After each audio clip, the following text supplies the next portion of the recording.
Okay folks, today we're going to talk about the Mini 14 again, but this time with a few additions that I have added to it since the last time I talked about it. And so what we have here is the Ultimak Scout Rail, I guess, if you want to call it. It's one of the rails that Ultimak offers, and there's actually quite a few companies out there that do offer this kind of front-forward rail system like this. For Mini 14s, and they do, of course, incorporate the older models and the newer models too, which is pretty cool. But I always wanted to give this a try because the mounting system for optics on the Mini 14, as it comes to the factory, are personally I don't think all that great. So I did in fact run the included scope mount here, the little pick rail that goes on top here, and I tried that for a little while, but I wasn't really feeling it. It didn't look right, and I'm not sure if the like ejection issues and jamming issues that I was having was due to having a rail like on top of your ejection area, right? Now, of course, they do say that the ejection pattern for the modern Mini 14s is angled in such a way that it shoots them out of the ejection port and completely avoids the rail on top. Whether or not that's actually true, I mean, I don't really have a whole lot of experience with that, frankly, but all I can say is from my experience using the rail that was included from the factory, I was not having a whole lot of great results with it. So I also didn't like how it looked, so I figured I would remove that and run standard iron sights on this or find another way to mount an optic. So one of the other ways to mount an optic is, of course, having this big old rail here on top, which replaces the upper handguard. And the way it attaches is 2 points.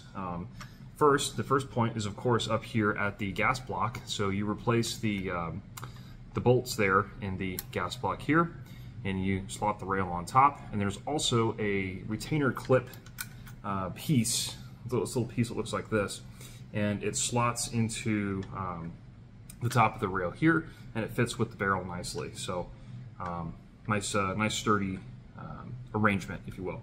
So I had my doubts at first because it's like, well, if it's only attaching to the gas block really, and this little tiny clip here to the barrel, it can't be all that great, right?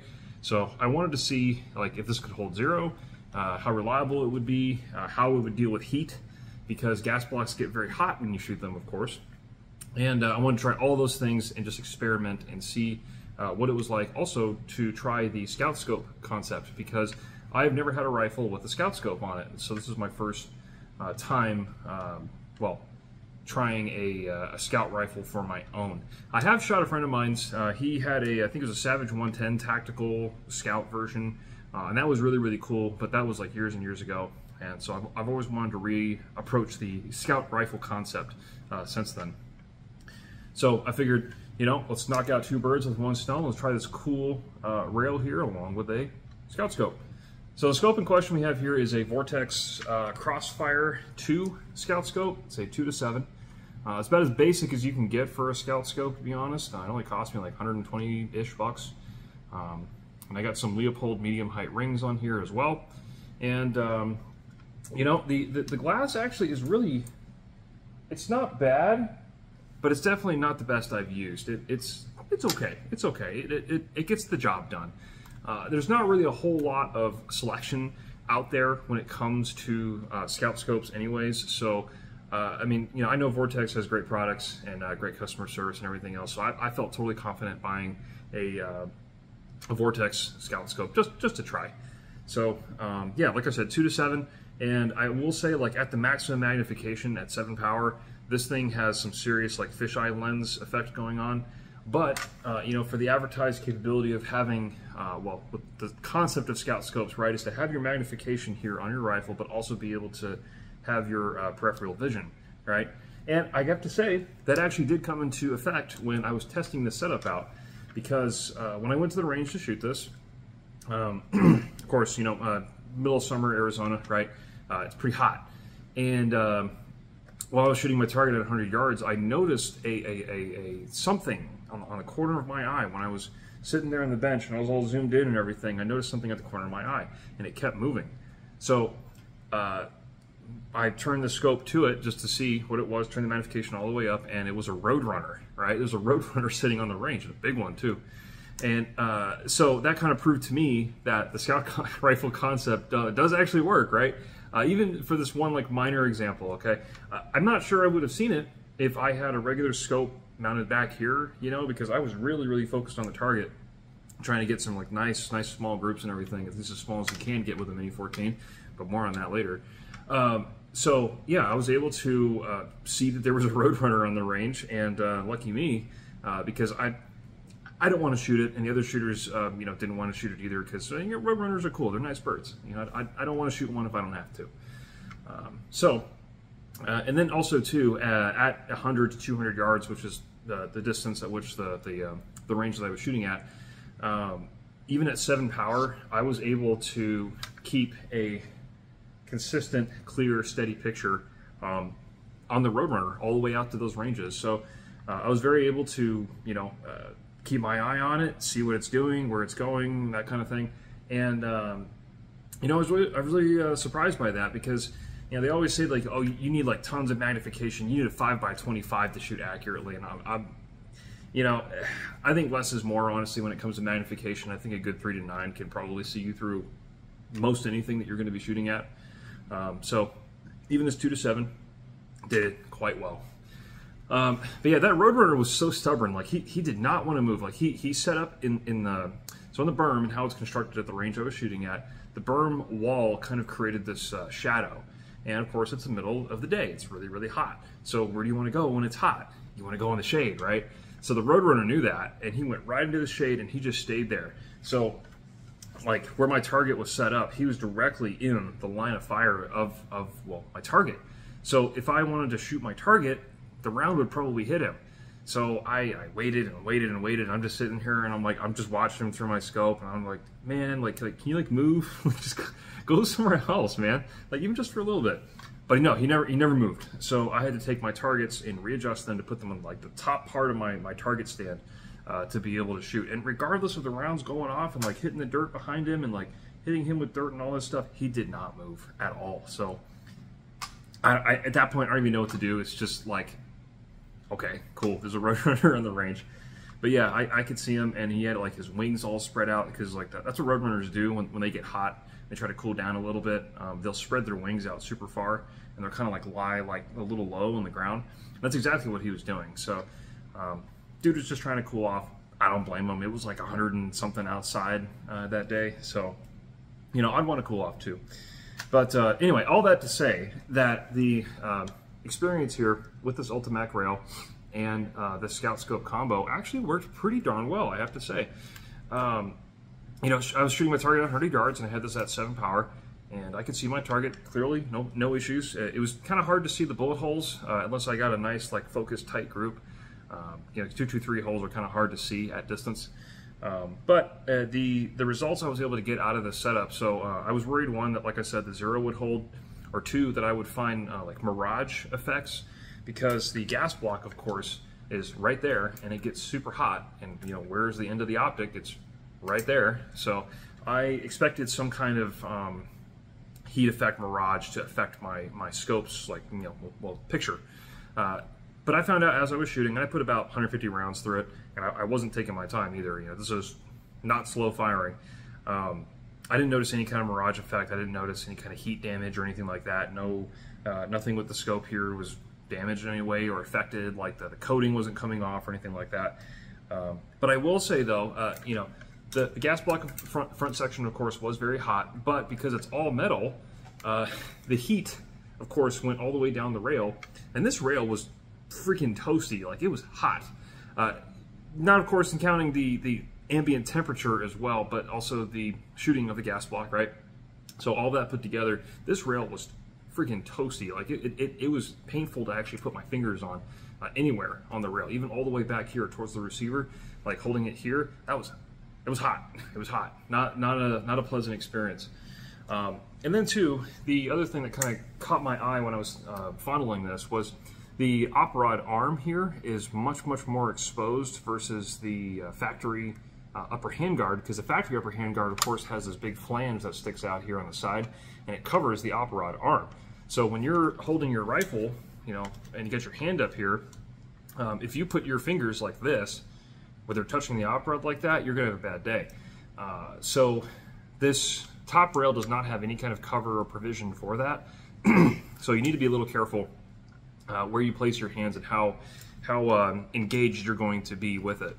So even though you could put your hands up here towards the front, like I said, when you start putting a bunch of rounds down range or it's a really hot day, you're going to regret putting your fingers up here because it gets really damn hot.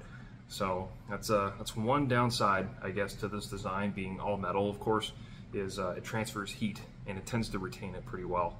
So that on top of that too, obviously the barrel is right there too. So you have the gas block heat and you have the barrel heat all together with the metallic, aluminum top rail here.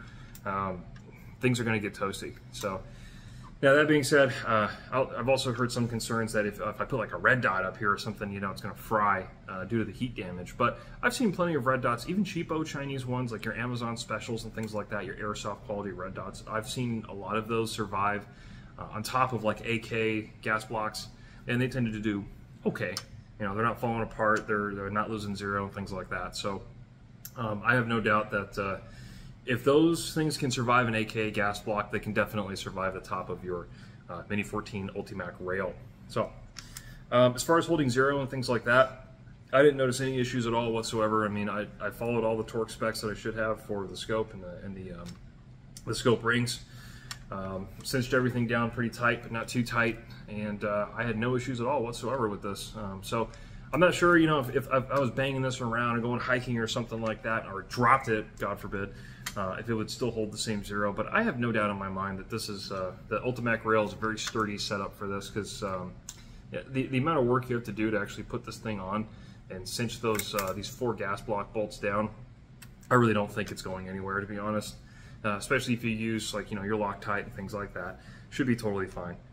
But yeah, so this whole package deal together, the Ultimak rail with the Scout Scope, is really, really cool to me, and I kind of like how it looks. It looks kind of, I don't know, it's something different, right? It's a 5.56 rifle. It's not an AR. You're doing something different, and I mean, you couldn't really do this on an AR either, because of course you're not supposed to mount optics on your handguard. Well, on ARs anyways, right? So it doesn't really make a whole lot of sense to put a Scout Scope on an AR, but other rifles, of course, you can. Whoops. And so yeah, it works for this, and I had no issues with ejection, no issues with reliability with the rifle when I have this setup here. Could it be better? I think if I had if there was a smaller Scout Scope, because you can see the end of the bell here hangs off the end of the the rail there, and kind of extends past into the barrel. I don't like that look so much. And then back here, there's so little clearance between the back of the scope and the front scope mount there that I can't quite get my scope covers to fit.